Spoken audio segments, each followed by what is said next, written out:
दोस्तों, बॉलीवुड के महानायक अमिताभ बच्चन और ब्यूटी क्वीन रेखा की लव स्टोरी के बारे में तो हम सभी जानते हैं। एक दौर था जब बी टाउन की सबसे हॉट ऑन स्क्रीन जोड़ियों में से एक अमिताभ बच्चन और रेखा की जोड़ी लोगों के दिलों पर राज करती थी। इन दोनों की प्रेम कहानी हर किसी की जुबान पर हुआ करती थी। इनकी लव स्टोरी की वजह से कई बार विवाद भी सामने आए। रेखा ने कई बार बिग बी से प्यार का इजहार करने का सोचा, लेकिन उसके बाद फिर उन्होंने चुप्पी साध ली।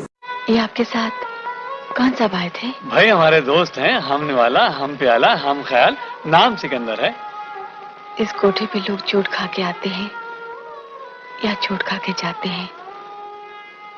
ये पहला शख्स है जो मुझे चोट दे के जा रहा है। क्या बात कर रही जोरा बेगम? अमिताभ बच्चन तो जया से शादी कर एक खुशहाल जिंदगी जी रहे हैं, लेकिन रेखा की जिंदगी आज भी तन्हाइयों में कट रही है। रेखा आज तक अमिताभ बच्चन को भुलाने में नाकामयाब रही है। जब भी मौका मिलता है वह बिग बी की तारीफ करने से नहीं चूकती। दशकों बाद भी आज उनके रिश्ते अभी भी मीडिया के लिए अनसुलझी गुत्थी बनी हुई है। यहाँ हम आपको रेखा और अमिताभ बच्चन से जुड़ी कुछ अनसुनी बातें बताने जा रहे हैं। वर्षों बीत गए और कई पीढ़ियां अमिताभ बच्चन और रेखा के फिल्मी गानों को सुनकर बड़े हो गए हैं। कहा जाता है कि जब रेखा और अमिताभ के बीच प्रेम की चिंगारी धधक रही थी, उसी बीच 22 जनवरी 1980 को रेखा बॉलीवुड के दिग्गज कलाकार ऋषि कपूर की पत्नी और अपने करीबी दोस्त नीतू सिंह की शादी में सिंदूर लगाकर और मंगलसूत्र भी पहनकर पहुंची तो मीडिया में हड़कंप मच गया। हालांकि कई अफवाहों के बाद रेखा ने एक इंटरव्यू में बताया था उस शाम वो सीधे शूटिंग के सेट से कार्यक्रम में पहुंची थी। सिंदूर और मंगलसूत्र उनके किरदार का हिस्सा था और वो उसे उतारना भूल गयी। वहीं एक अवार्ड फंक्शन के दौरान रेखा ने कहा था कि वो जिस शहर से हैं वहाँ सिंदूर लगाना फैशन का हिस्सा है। तो आइए आपको बताते हैं कि मीडिया में सनसनी बने इस कपल के बीच आखिरकार जया बच्चन की एंट्री कैसे हुई और इसके बारे में रेखा का क्या कहना है। 1984 में फिल्म फेयर को दिए गए एक इंटरव्यू के दौरान रेखा ने अपने और अमिताभ बच्चन के रिलेशनशिप पर बड़ा खुलासा किया। उन्होंने कहा कि किसी को इसकी फिक्र नहीं कि मैं क्या चाहती हूँ, मैं तो दूसरी औरत हूँ ना। उन्होंने जया पर भी बिना नाम लिए निशाना साधा कि दूसरा इंसान तो सबकी नजर में बेचारा बना हुआ है। कोई ऐसे शख्स के साथ एक छत के नीचे कैसे रह सकता है जब वह जानता है कि वह दूसरे से प्यार करता है। रेखा ने इंटरव्यू में कहा था कि सोचिए, मैं उस शख्स को नहीं बता पाई कि मैं कैसा महसूस कर रही हूँ। मैं ये महसूस नहीं कर पाई कि उस शख्स पर क्या बीत रही है। रेखा ने इंटरव्यू में आगे कहा, ये एहसास सबसे बुरा था। मौत तो इतनी बुरी नहीं होती होगी, मुझे मौत मंजूर थी पर बेबसी का ये एहसास कतई मंजूर नहीं था। रेखा ने इसी इंटरव्यू में ये भी कहा कि अमिताभ बच्चन के 10 अफेयर रहे हैं। रेखा ने आगे कहा था कि हमारे बीच प्यार है सो है, कोई इसके बारे में क्या सोचता है मुझे उसकी परवाह नहीं है। उन्होंने अपनी इमेज, परिवार, बच्चों की रक्षा के लिए ऐसा किया तो बहुत अच्छी बात है। पब्लिक इस बारे में क्या सोचती है उसकी उनको परवाह नहीं है। सिमी ग्रेवाल ने रेखा से उनके जया बच्चन और अमिताभ को लेकर सवाल किए तो उन्होंने हर सवाल का जवाब काफी बेबाकी से दिया। अपने शो में सिमी ने रेखा से उनके और जया बच्चन के रिश्ते के बारे में पूछा तो उन्होंने कहा कि मुझे नहीं लगता कि एक महिला होने के नाते जया कोई बेचारी और इनसिक्योर है। रेखा के इस जवाब पर सिमी ने कहा, हाँ, एक महिला तभी सुरक्षित महसूस करती है जब आदमी उसे सुरक्षित महसूस कराता है। इस सवाल से सिमी का इशारा अमिताभ और जया के रिश्ते को लेकर था। इसके जवाब में रेखा ने कहा, नहीं, ऐसा जरूरी नहीं है। वहीं अपने और अमिताभ के रिश्ते पर रेखा ने कहा, मुझे कोई फर्क नहीं पड़ता कि लोग क्या सोचते हैं। मैं उन्हें अपने लिए प्यार करती हूँ, किसी को दिखाने के लिए नहीं। मैं उनसे प्यार करती हूँ और वो मुझसे। लोग बोलते हैं कि बेचारी रेखा पागल है उस पर, लेकिन मुझे फर्क नहीं पड़ता कि कौन क्या सोचता है। रेखा को सिमी ग्रेवाल ने पूछा कि क्या वे अब भी अमिताभ को चाहती हैं, तब रेखा ने कहा था, उन्हें कौन नहीं चाहता। सिमी ग्रेवाल ने रेखा को हर तरह से इस सवाल को पूछा, लेकिन रेखा अपने बयान से नहीं हटी। उन्होंने यही कहा कि अमिताभ बच्चन को कौन नहीं चाहता, ये बताओ। जब रेखा जया के यहाँ पहुँची तो उन्होंने रेखा को अच्छा खाना खिलाया, घर की डेकोरेशन की बात की और अमिताभ का नाम भी बीच में नहीं आया। लेकिन रेखा जब वापस जा रही थी तब जया ने उनसे सिर्फ एक ही बात कही जो रेखा को सन्न कर गई। जया ने रेखा से कहा, मैं अमित को कभी नहीं छोड़ूंगी, और रेखा समझ गई कि वे अमित की कभी नहीं हो पाएंगी। रेखा ने 1990 में अपनी शादी के फैसले से सबको दंग कर दिया था। उन्होंने दिल्ली के व्यापारी मुकेश अग्रवाल से शादी की। शादी के 1 साल बाद ही उनके पति ने खुदकुशी कर ली